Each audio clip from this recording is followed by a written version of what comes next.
आइए अब एक्सरसाइज 1.1 में पहले क्वेश्चन का पहला पार्ट सॉल्व करें। और इस क्वेश्चन में हमें दो नंबर्स गिवन है, एक 135 और एंड 225। इन नंबर्स का हमें एचसीएफ कैलकुलेट करना है यूक्लिड्स डिवीजन एल्गोरिदम का यूज करके, यानी यूक्लिड्स विभाजन एल्गोरिदम का यूज करके हमें इन दोनों नंबर्स का एचसीएफ ज्ञात करना है।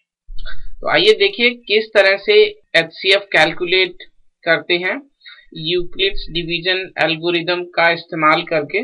इस विधि में सबसे पहले हमें जो स्मॉलर नंबर है वो और लार्जर नंबर पता करना होता है। यहाँ पर 135 स्मॉलर है 225 से, और अब हम इस 135 से 225 को डिवाइड करेंगे और जो कोशिएंट है वो 1 होगा, यहाँ पर रिमाइंडर 90 बचेगा।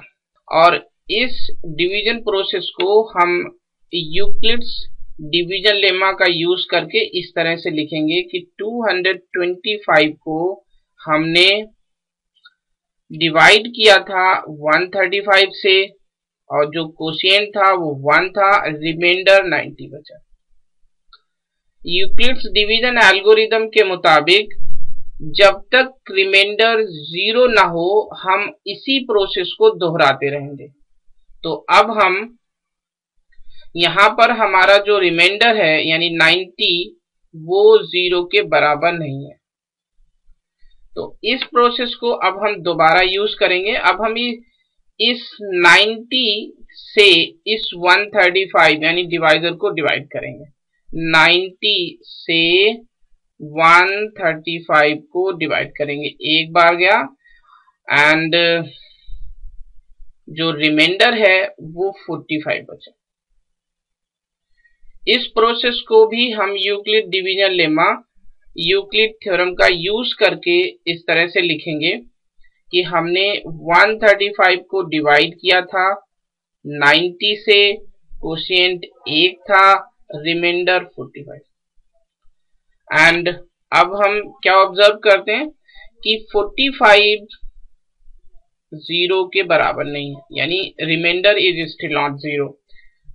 सो हम अपने प्रोसेस को एक बार फिर आगे बढ़ाएंगे और इस 45 से इस 90 को डिवाइड करेंगे। 90 को डिवाइड करेंगे 45 से, और अब ये दो बार जाते हैं, शेषफल 0।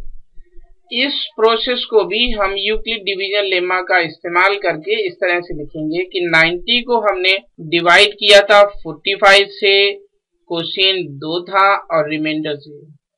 और इस स्टेज में हम देखते हैं कि रिमाइंडर जो है वो 0 है, तो हम यहाँ पे लिखेंगे अतः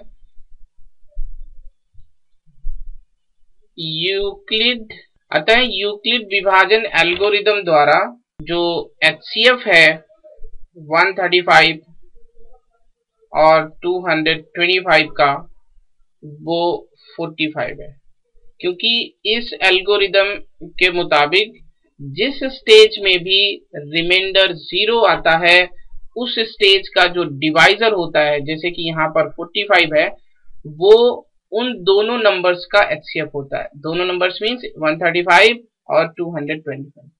तो this is the solution of the first question. Thank you.